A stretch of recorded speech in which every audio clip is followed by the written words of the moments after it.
Today's topic is Lichen Planus, a chronic skin disorder. We will learn the pathogenesis, clinical features, and how to manage this condition. Lichen planus is a chronic inflammatory condition affecting the skin, mucous membranes, nails, and hair.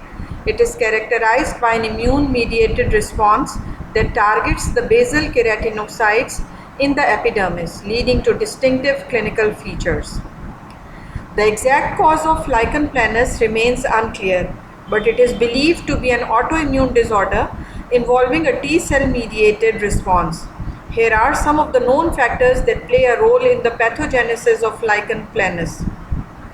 Number 1 is immune system activation.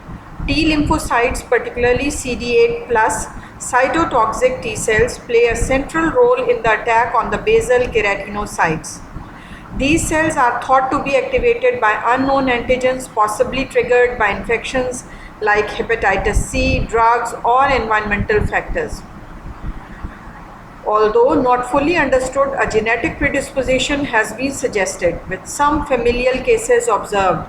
Certain HLA types may be involved in an individual's susceptibility to lichen planus. Persistent inflammation leads to the characteristic tissue damage seen in LP, particularly in the skin and mucous membranes. The direct mechanism involves the destruction of basal keratinocytes and formation of lichenoid infiltrates, which results in the clinical presentation. Triggering factors. Apart from infections and genetic predispositions, LP may also be triggered by medications, for example, beta blockers and non-steroidal anti-inflammatory drugs. Allergens, for example, dental materials like amalgam, psychological stress, and trauma to the skin, also called Koebner phenomenon. Lichen planus presents with a variety of clinical manifestations depending on the areas involved. Cutaneous lichen planus. The skin lesions appear as small, flat-topped, pruritic, violaceous or purple papules with a shiny surface. These lesions are typically found on the flexor surfaces of the wrists, forearms, and legs. A hallmark feature is the presence of Wickham's striae, which are fine, white, lacy streaks on the surface of the lesions. Oral lichen planus, the most common mucosal form, presenting as white, reticulated or net-like patches on the buccal mucosa, that is inside the cheeks, gums, or tongue. It may be asymptomatic or cause significant pain, especially when erosions or ulcers form. It may persist in the form of genital lichen planus. Lesions in the genital area can appear similar to oral LP, often presenting with erosions or ulcerations in addition to papules. Nail and scalp involvement. In some cases, lichen planus affects the nails, leading to thinning, ridging, or nail loss, which is called onycholysis. Involvement of the scalp, known as lichen planopilaris, can result in patchy scarring, alopecia, or permanent hair loss. Koebner phenomenon, in which skin lesions can develop at sites of trauma or injury. This is commonly observed in lichen planus. While many cases are mild, complications can arise, particularly in severe or untreated forms. Here are some common complications. Secondary infections. Open sores from scratching or skin lesions can lead to bacterial infections, especially if proper skin care is not maintained.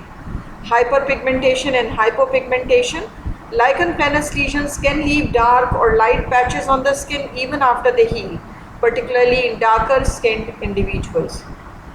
Scarring can occur in cases of erosive or atrophic lichen planus, particularly in the mouth and on the genitals. Scalp involvement can cause scarring, alopecia. Oral lichen planus can lead to pain, burning, and sensitivity to certain foods. Erosive forms are particularly painful and may impact eating, speaking, and oral hygiene. Vulvovaginal gingival syndrome, a subtype affecting the oral and genital mucosa, leading to severe erosions and scarring. Increased risk of squamous cell carcinoma. Chronic erosive lichen planus in the oral cavity genital or other mucosal areas has a slightly increased risk of transforming into squamous cell carcinoma. Emotional and psychological impact. Chronic discomfort, itching and visible skin lesions may lead to emotional distress, anxiety or depression. Diagnosis of lichen planus is primarily clinical, supported by histopathological examination through a skin biopsy. The biopsy reveals the characteristic lichenoid pattern with hyperkeratosis, that is thickening of the outer skin layer, a dense band-like lymphocytic infiltrate at the dermoepidermal junction, destruction of basal keratinocytes. Direct immunofluorescence may show immunoglobulins and complement at the basement membrane. Treatment of lichen planus focuses on alleviating symptoms, reducing inflammation and preventing complications such as scarring and secondary infections. The management plan is usually tailored to the severity and extent of the disease. Topical corticosteroids is the first line treatment for cutaneous and mucosal LP to reduce inflammation. High potency corticosteroids are typically used on thicker skin areas, while lower potency agents are preferred for sensitive areas like face and genitalia. Systemic corticoids are prescribed for widespread or severe cases. Systemic corticoids, for example prednisone, may be prescribed to control inflammation. Topical calcineurin inhibitors can be used particularly for oral or genital LP, where long-term corticosteroid use is not ideal. Antihistamines can help manage itching, especially in cutaneous LP. For extensive skin involvement, phototherapy may be effective in reducing the inflammation and appearance of LP lesions. Systemic immunosuppressants are used in cases of severe or refractory LP. Drugs like azathioprine, cyclosporin or methotrexate may be considered. Painful erosions or ulcers may require specific care, including antiseptic mouthwashes for oral lesions and barrier creams for genital involvement. Identifying and avoiding potential triggers such as discontinuing offending medications or treating underlying infections like hepatitis C is crucial in controlling the disease.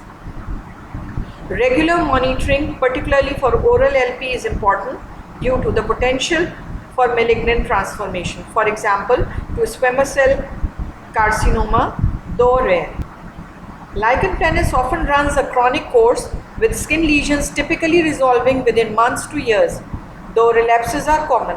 Oral and genital LP tends to be more persistent and may cause significant morbidity if left untreated. Lichen planus is a complex autoimmune disorder with varied clinical manifestations. Prompt diagnosis and management are essential to control symptoms, prevent complications, and improve patients' quality of life. Emerging therapies, especially biologics targeting the immune response, may offer new treatment options in the future. I hope this brief content about lichen planus is beneficial. If you like it, leave a thumbs up, share with your friends and colleagues.